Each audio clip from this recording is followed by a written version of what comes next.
Hey everyone, Morgan here. So I've never actually made like an official I homeschool video, but I wanted to talk to you a little bit about our homeschooling kind of style and like what our typical days look like. And I want to show you a couple tools that we've been using that have really been helping us.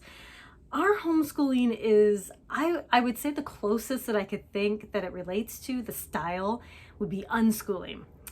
You know, when I first thought about homeschooling, it was when we were going to go full-time RVing, and I was like, well, I mean, that's just something that kind of like solidified, because before we went to full-time RVing, I was kind of back and forth. I'm like, I don't know if they want to go to school, or not that they want to, but I don't know that they should, or I don't know if I should, homeschool, and I was wavering back and forth. And then when we went full-time RVing, I was kind of like, well, I'm going to be doing it now. And she was still they were both still too young for like official homeschooling. It's just a lot of playing. We read tons of books, things like that. But now, my oldest daughter is 6 years old. Can you guys believe it? Those have been with me since the beginning. Know me before kids, so they know me when she was born and these kinds of things. And it's crazy to think that she's 6 years old. My youngest is 3 years old. And so my 3-year-old is still doing a lot of play, but we still read a lot of books. I try to engage her in a lot of learning outside of workbooks and stuff like that. Like my 3-year-old's not going to get workbooks. She's going to get a lot of playing. So we try to do like colors and numbers and all these things through play. But my 6-year-old, she is starting to really get into like some workbooks, but I also incorporate tons of play. So let me show you here. So I also have a friend, our busy acre. She's turning our busy acres soon. She's moving, but she introduced me to these Bob books to help with reading, and she loves them. These are great books. They're just like, a few words in a sentence on each page. It's wonderful. I have whole books here. But every day is before I show you that, I want to tell you that every day is going to be different. We spend maybe an hour to an hour and a half sitting at a desk and doing these workbooks. I have never seen the point in sitting for 8+ hours a day and learning. Like, I don't know what the point of that is. Okay. I think that you can learn in so many different ways. You do not need to be sitting at a desk 24 hours a day. And, like with reading, I don't need to be sitting at a desk and teaching her how to read. We can go reading anywhere. Hey, read this can. Hey, read this, magazine. Hey, look at this app. Let's read this. Hey, what does that street sign say? Reading is everywhere. And so while I do these, I have some of these workbooks to help her. Like we have sight words and we have, reading readiness and things like that. But we also do the Hooked on Phonics app. We used to do the Hooked on Phonics app plus like their books, but I'm just doing the Hooked on Phonics app right now because I have plenty of the workbooks, and their workbooks are fantastic though. And it comes with a little book and a workbook, and they have the app edition, but their app is amazing. The Hooked on Phonics app, it's just extra help. And then there's also, for reading. So that's for reading. Reading is everywhere. And I feel like she's writing more than she's reading. She actually writes really well. And, but kids will get things, like I'm not concerned that, my kid doesn't understand a certain thing that she should be learning. And that's the thing about schools is like sometimes kids just have a hard time, and I feel like I feel like the teachers or the schools don't really try to help, those individual schools, because they're underpaid and there's no, resources, there's no money, all this stuff. And it's hard, and the classes are filled, so it's hard to give that individual attention. And so that's what I'm hoping to, accomplish with this homeschool, is that she's not just, learning academia, she's learning life.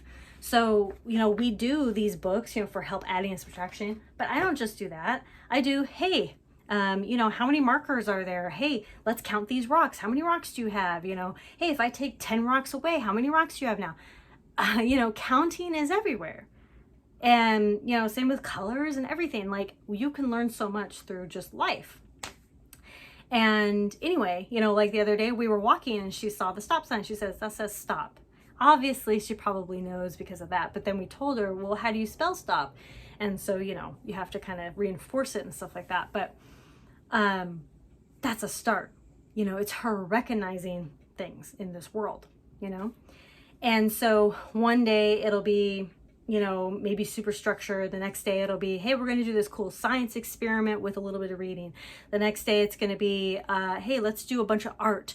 And the next day, maybe we'll just go for a hike. We try to get outside every single day. It's been so hot this summer, but we've tried to do it in the morning and come back, do work, etc. But, yeah, so we're trying to get back into a little bit of a routine of trying to get out every single day and then, doing the stuff at home. But there's also OutSchool. I love to use OutSchool for things that I don't feel confident teaching her in. So we signed her up for a singing class. And there's a ton of online resources. I found an entire website that's 100% free, everything that teaches how to play the piano. I don't feel comfortable teaching how to play the piano, but I can use this website. Another thing is I use YouTube. I use YouTube for a lot of documentaries. I use YouTube for fun, like martial arts, classes. I also downloaded Duolingo so that we can learn a language that she wants to learn. She's been interested in Spanish and Japanese. So we downloaded that and we're kind of starting, to play around with that. And I'm trying to get her, and then we'll go do other activities, we'll bowl or we'll skate, all these things. We still have to incorporate play and we still have to incorporate the outdoors and we still have to incorporate life. She helps me with preps, they help me clean, they help me cook, they help me, in the garden. It's still all this life stuff, they help me with the chickens. It's all this life stuff too. It's not just, again, academia. It's all this life stuff. Way back in the day, kids, they didn't go to school. They stayed at, they were at home.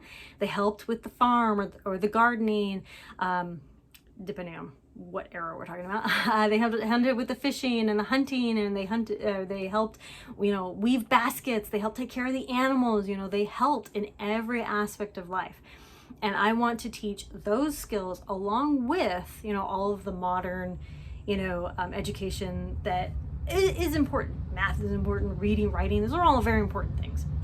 We read out loud, and Ember's getting super interested in wanting to, learn, actually read books on her own. So we're, focusing on, pointing out words so she can read and all these things. So, it's, a lot of people might look at me and say, well, she's 6-year-old, she can't read yet. I don't care. I don't care what people think. Kids will tell you when they're super ready to do things. Like my 3-year-old is not ready to be doing these books. Like this is a fun book, learn how to draw art. It's art. She's learning how to draw. And I got this from Costco the other day, 1st grade workbook. It has a whole bunch of math, reading, writing, grammar, science, maps. That's another thing. Maps. We're teaching her not only how to read a map, but how to draw a map. We're teaching her about the globe. We got these big books of science. We're teaching her about time. We're teaching her about the days of the month and the week and all this stuff, the weather. We're teaching her just life skills. And so that's our type of homeschooling. And there's tons of free resources online or paid or whatever. I don't mind paying, if it's going to help her. And if she wants to get into a sport, we'll totally, get into it. Whatever that she feels she's interested in, I want to, encourage that. So anyway, but I think that, even before officially homeschooling, she's already been learning so much, making a fire, fishing, we go camping all the time, and she, they just know how to do so much already, and that a lot of kids don't have that experience. So I'm really excited for her future, education, both of my kids' future education, and just see where it goes. There's so much in this world to explore, and, we can take it, on our time. I just never felt that it's necessary to sit at a desk for 8+ hours a day, But lots of homeschooling resources out there, lots of resources just to teach, and I'm super excited. I love teaching her and she loves to learn, and that's what I mostly want to facilitate, the love to learn. Because in reality, learning never ends. I, at 38 years old, am still learning something new every single day, and that's exactly how it should be. You want to foster the love for learning. Not to mention, I get to be with my children and physically see them learning, and that, it's a joy to me. It is so beautiful to see. And you know, that's what teachers see. They see, you know, these children thriving, and as a mom, I want to see my children thriving, and it's more family time, and it's just, it's everything, you know. I love it. All right, thank you all so much for watching. Conquer tomorrow by preparing today, and I'll talk to you later. Bye.